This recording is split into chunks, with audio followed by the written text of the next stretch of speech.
Welcome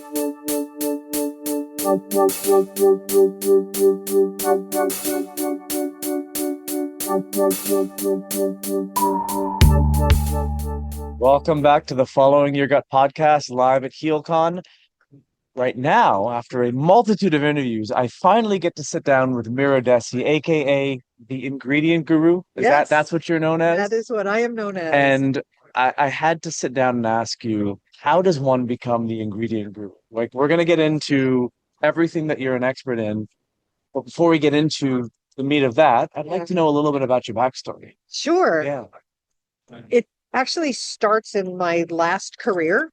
I was a database administrator for an international research firm. Oh, that's so close to nutrition. Yeah, I know. So compatible. Yeah. And unfortunately, I got very sick. My immune system collapsed. I wound up being diagnosed with 5 different autoimmune disorders. I was really ill. Like, I literally could not walk up a flight of stairs without lying down on the floor, even if I was going to bed. 5 simultaneously? 5 simultaneously. Oh my gosh. And in the process of learning how to recover my health, I discovered the power of nutrition.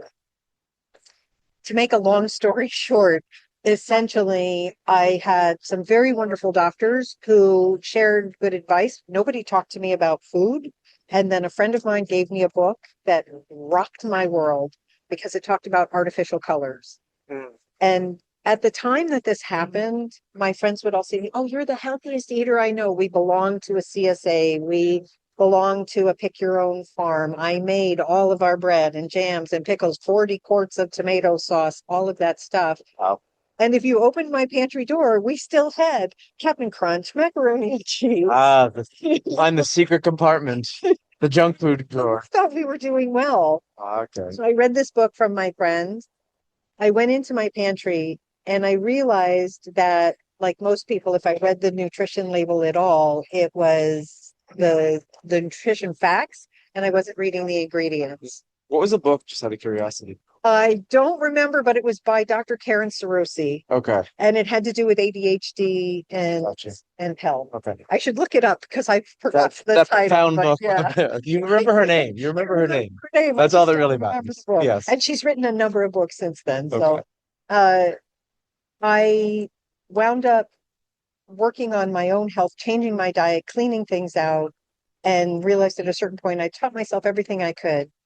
Went back to school, went to a school called Bowman College of Holistic Nutrition, and learned how to become a nutrition educator, and then began to go out into the world and help people. I thought I wanted to help people with ADHD, and I kept coming back to the ingredients and the fact that people just don't read the label. And eventually wound up writing a book called The Pantry Principle, How to Read the Label and Understand What's Really in Your Food. And that was then people began to call me the ingredient guru was born. Yes. And you welcome this moniker. You step into it. You love this stuff. It's palpable how much you light up when you talk about this stuff. So I want to ask you, why do people not place more emphasis, in your opinion, on reading the ingredient listing over the nutrition facts? That is such a great question. I think a lot of it has to do with the fact that food manufacturers spend tens of millions of dollars trying to figure out how to misdirect us. Okay. Because they're not really in the business of making food. They're in the business of making money. So the more their food they can sell, the more money they make. And I mean, you're a little bit younger than I am. So we're close in age. Yeah. So you may not remember, but a long time ago, the big thing on food labels was how much whole grain was in something. Whole grains were the thing. And you would pick something up and it would tell you it had 10 whole grains.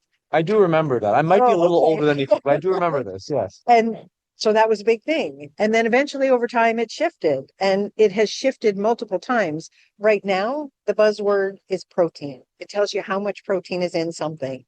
And to borrow a very old joke, I think they would sell high protein shoe polish if they thought people would buy it. Someone in the exercise industry would probably figured that out. Yeah.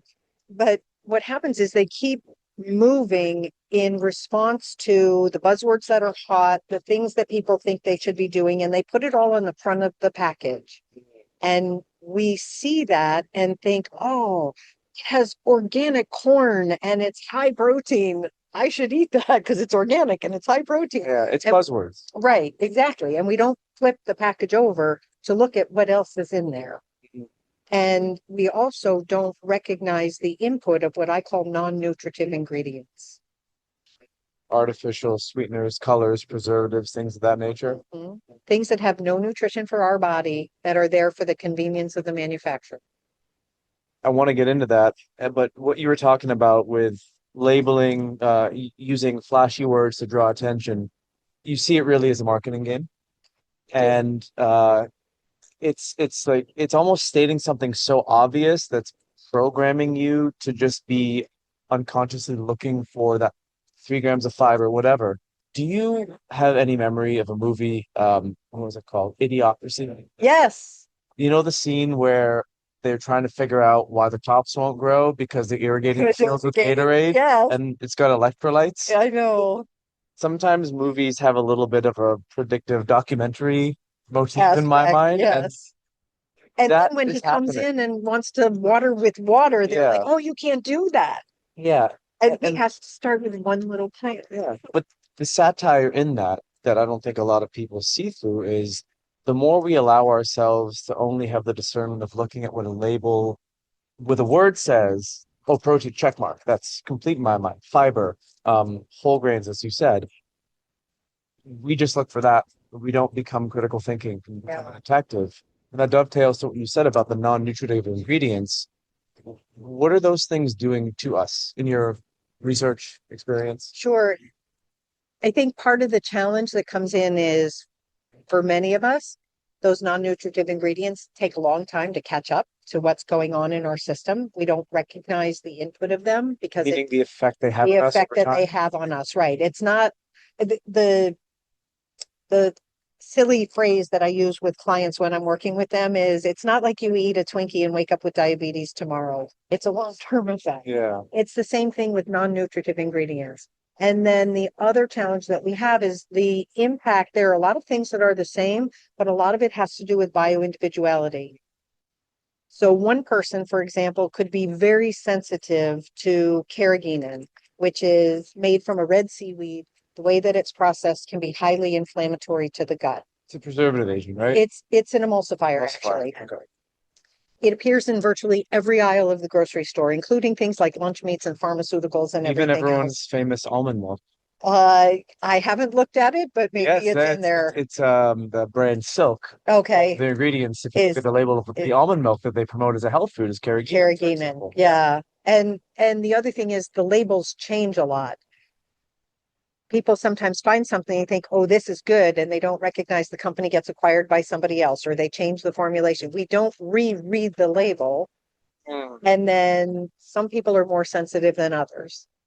So for one person, they may have more immediate gut impact from consuming that. Other people, they don't think they have a gut impact, but they don't recognize that their microbiome is changing.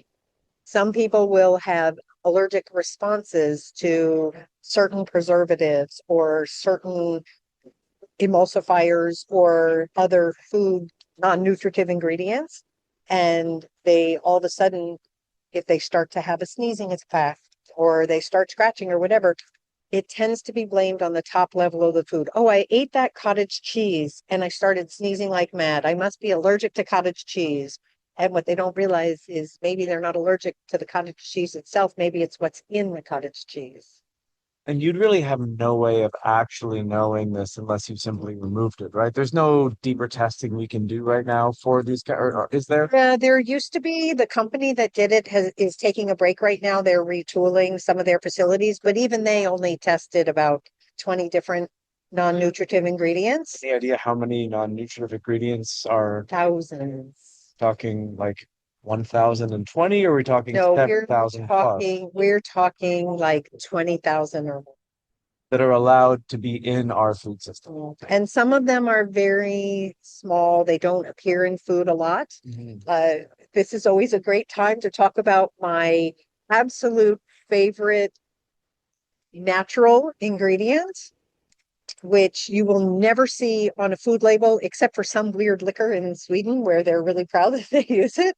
Over here, we call it natural flavor. Yes. And it's used in things with vanilla flavor mostly. Yep. It's not used a lot anymore, but it's called castoreum.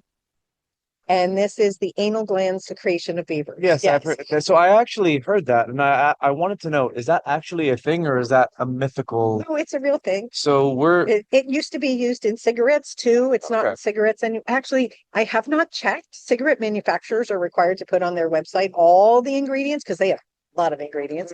And it used to have castoreum. I don't smoke, so we don't see it in as many things. And because it's hidden under the term natural flavor, it's hard to know if that's what the natural flavor is. There was a beverage here that I saw the other day, yesterday, and I looked at the ingredients and it said natural flavor. And we were at lunch and I almost said, beaver ass for lunch, but I just didn't want to do that at the table. But it's actually a thing. It actually is a thing, but it's very small. It's not as much as it used to be. And part of the reason for that is because we no longer have a huge beaver trade. We're not harvesting beavers for pelt. But when they did, we also don't eat beaver meat very often. Is it harmful to us? Great question. I love that you asked that. It is actually, to the best of my knowledge, not harmful to us. It as evidenced by the liquor, I guess. But there is a homeopathic remedy that uses it. Don't know what for, don't remember. We also know that even though it's probably not harmful for us, the biggest challenge comes in where we don't know what we're eating. Mm. Other examples of that are when you see shellac on candy. Most people don't know that that is a secretion from the lac bug. Most people don't know that carmine is a red dye that comes from crushed beetles. As a matter of fact, funny story. At one point, Starbucks has this strawberry frappuccino in a bottle, and they were using plant-based dye to color it. They decided it was cheaper to use carmine, so they switched. They're required to put it on the label. They didn't announce this, but this is the age of social media. Somebody saw it, they noticed, they went online and ranted. And all of a sudden, all the vegetarians and vegans and people who didn't want to eat bugs went, wait, there's a bug in my strawberry frappuccino. They changed the formula back to a plant-based colorant because of it. Ironic story considering we're in Washington right now, the birthplace of Starbucks. So there's a lot of these things that are unfortunately a byproduct of how food has evolved. Yeah. You mentioned three that are kind of extracts of things that are more, I guess, organic in nature because they come from an animal. What are some of the heavy hitters that people should avoid at all costs when they read labels? The biggest thing that I tell people to avoid at all costs is artificial colors. Like tartrazine and some of those other things. Red dye number, whatever, blue dye number, whatever. We're very fortunate in this country. When they use artificial colors, the vast majority of the time, except for things like tartrazine, they tend to have the name of the color and then a number after it. That number indicates that it's a chemical formulation. They're made from petrochemicals, which are really not good for us. There have been a lot of studies that have shown that petrochemical consumption is overstimulating to our brains. It's bad for children with attention-related disorders. It also can increase anxiety in some people. I heard liver stress too. It can potentially, depending on how much you're getting, because part of it is all of these formulations, all of these things that we buy at the grocery store, the amount that's in the package is considered generally recognized as safe, meaning the amount that's in there is not harmful for you. But I'd like to ask you, who's keeping track of how much you're eating? They don't even tell you how much is in there in the first place. They don't tell you how much is in there in the first place. So let's say you're someone who it's appearing in a beverage that you have, and like you're using some sort of coffee flavoring that's got some artificial color in it. Or the other thing is people don't realize white food can have artificial color. It usually has blue. Blue makes white whiter. Interesting. And so you start consuming a lot of it over time, and it can be really challenging. There have been studies that have shown that there is a very significant impact. There was a huge study published, I believe it was in 2007 in the Lancet, And it essentially backed up the work of a man named Benjamin Feingold, who was a pediatric allergist at Kaiser Permanente in California, who realized that if children in his allergy practice stopped eating artificial colors, they did better. Imagine that. That was in the 1960s. Imagine that. And we're still doing it today. It takes a very long time to get it out. Now they're saying that they're getting rid of artificial colors, and there are a lot of companies that are slowly phasing it out, which is great. It's still there. And the other question is we have to look at what are they replacing it with? So again, we just read the label. Right. What about things like preservatives, the mono and diglycerides, and the things that are there for preservation of freshness? Are those things nefarious to us? Those fall under the category where it is best to avoid them as much as possible. Sometimes we can't. I encourage people to look at what are the things that are going to be most important to you. For example, if you're someone who has a lot of headaches or suffers from a high number of allergies, or maybe insomnia is an issue for you, or those kinds of things, MSG is not your friend. Learning all of the names that MSG hides under is probably a really good idea for you. Yeah. I think that avoiding as much as we can for preservatives, additives, emulsifiers, all of those different kinds of non-nutritive ingredients is going to be in our best bet. And then that means if you are having it, potentially you're only having a little. If we're having it all the time, then it's going to have a long-term effect because we are creating an impact on gut health.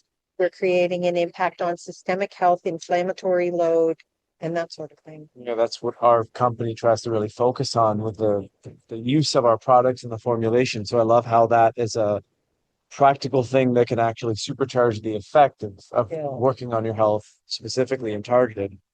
What about things that people assume are good for you that are added? Are there any of those Trojan horses, we can call them, where people are like, oh, it's got all these added B vitamins, or it's got all this added. You asked that. We assume that that's just good. Oh, it's got 50 milligrams of B6, and it's are those things always good? No. No, I mean, I didn't think so, but I want to know the why behind them. Yeah, and part of the reason that they added in the first place is because they usually took it out somewhere else. Yeah, it's like the mandate of having to enrich wheat after exactly all the nutrition when from flour. when they started stripping wheat. So we as humans, we like fluffy food. Gluten is delicious. Yes, and so when we had whole grain breads a long time ago, before we knew how to separate the bran and process it, that's what we ate. As soon as we learned how to mill it and begin to extract the fluffy goodness, then baguette was born. Exactly. And then we ate more and more. What we didn't realize is in the process of super refining the wheat, they were stripping, I believe it's 22 different micronutrients. Mm-hmm. And people began to get sick because they weren't getting the nutrition that they needed. Yeah, so they had to mandate. So they had to mandate to enrich it, which means they put back, it's usually mostly B vitamins, sometimes a little iron, maybe a little calcium. But all of synthetic origin. Well, that's exactly what I was going to say. The challenge is what they're putting back is not equivalent to what they took out. Got it. And again, when we have some of these man-made synthetics, we don't potentially utilize them as well. It depends on how strong your digestion is, depends on how deficient your system is. And we sometimes still wind up not being able to process it because genetically, maybe we have a particular micronutrient SNP that says, I can't handle this chemical version. I can only handle the real thing. Yeah. And that becomes more of a problem. And those are the things that if we're not paying attention to what's in what we eat, how we feel, and really monitoring our body state, we can't identify it simply by, I can't stick a label on your forehead and it goes, oh, deficient in zinc, eat more. It doesn't work that way. Very good point. So overall, if someone is looking at a label and they're seeing all of these vitamins added, going, look at me, I'm nourishing my body with added things, might not be all it's cracked up to. Yeah, I'm a real fan of whole foods. Yeah. I recognize that sometimes maybe when we're traveling or maybe if someone else is feeding us, like food is love. If you go to someone else's house, or at least when I go to someone else's house, I don't go, "Oh, is that organic? And did you buy the preservative-free version of that?" No, I eat because they You just prepared think it it with internally, quietly, don't say it out loud, like everyone does. I Yeah. recognize that it's made with love and food is love, Correct. so we nourish ourselves that way. In my own home, or to the best of my ability, when I travel, I bring food with me on the airplane. I'm not buying the airplane meal, and we make the best choices that we can in order to nourish ourselves as best we can. And that leaves a little bit of room because our bodies are so beautifully made that if we support them the rest of the time, it'll be able to take a little bit and Yeah. adjust. Well, if you think about whole food, or should say as it looks in nature, there's no ingredient list to read. So, It's just apple, yes, exactly. lettuce. But that's not always realistic for people Mhm. in terms of food availability, socioeconomic status, Exactly. education, background, values. So let's say someone is wanting to eat better, but they're new to the world of whole foods, or they have some limitation. How do you educate someone on what to look for on a label? Like, what are the go-to strategies that are simple and actionable? Someone's got two young kids and they're buying them packaged lunch meats Yeah. versus maybe you should roast the chicken and, put it on a sandwich instead. Like, what are some strategies you can guide people on? Yeah, I will share also part of it, and this is the bio-individual piece, is looking at where people are. Maybe you didn't learn how to cook. Maybe you buy these things because the food system you grew up with was sort of a food desert. Nobody cooked, you ate processed food, that's all you know. And so you're now trying to change that history. Or we look at what are the situations in the family because sometimes that will drive different choices. Right. Going to your family with a couple of kids. Honestly, one of the first places I would start is learning about the dirty dozen. These are the 12 fruits and vegetables that have the highest pesticide load, and looking at shifting the diet to try to buy more of those organic. Apples, almost always on the list. Berries, I think. Berries, yep. Sadly, kale made it on the list a few years ago. But looking at those 12 fruits and vegetables and trying to get as much of that as we can, because children are not simply miniature adults. They are smaller biologic systems that if they eat a similar amount, it's going to affect them at a higher level. And that pesticide load is not a great choice for us. So that's a good option there. Shifting to a different family. Maybe there are people who are having some hormonal health issues. And for them, we're going to look at dairy product and buying dairy that does not have added hormones, RBST, RDGH, and making sure that and you don't, it's not mandated to buy organic. It's a good choice, but it's more expensive. It usually isn't more expensive to buy added hormone-free dairy. Gotcha. But that includes all dairy. It's not just milk. It's cottage cheese, sour cream, ice cream, sliced cheese. And going back to the dirty dozen, it also means looking at all the variants of a food. For the apple, for example, apple, applesauce, apple chips, apple juice. Like we look at all the pieces and parts because the whole apple gets broken down into those other pieces and parts. And what you're saying, the danger in that is the bioaccumulation of all of these chemical pesticides, herbicides, and insecticides, because they can last in the product for a long time. And over time, you eat them, or the child in this case, and their levels start to increase. And they don't, part of the challenge is they don't wash off when you wash the fruits and vegetables. Even with a fruit vegetable wash. Exactly, because they're systemic. They're sprayed on the ground and then they get taken up by the, yes. And we're just trying to lower that total body burden.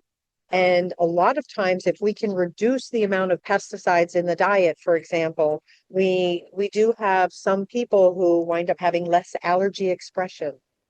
or perhaps they have less inflammation because their body is trying to figure out how to process this thing that it doesn't know what to do with, that's not nourishing it. Yeah. And so that's simply a body response, not trying to make too fine a point of it. But when we're not nourishing all of us, our body has to get rid of those pieces and parts that do not serve us. And part of the way it does it is our body just talks to us. It says, "Hey, I don't like this." And we keep eating it. It goes, "Hey, I really don't like this." Yeah. And that can happen like in the middle of a meal where you Yeah. all of a sudden you start feeling ill or unwell in the middle of eating something. It's Right. put it down. Listen to that wisdom. Yes, There is a lot of wisdom held in the body, but we're not taught to tap into that as people. We're exactly. taught to use the brain and the thought process all the time. I mean, that's another conversation. I Yeah. love that you mentioned that. And supporting digestive function is huge because if we're not digesting well, it's not just what you eat.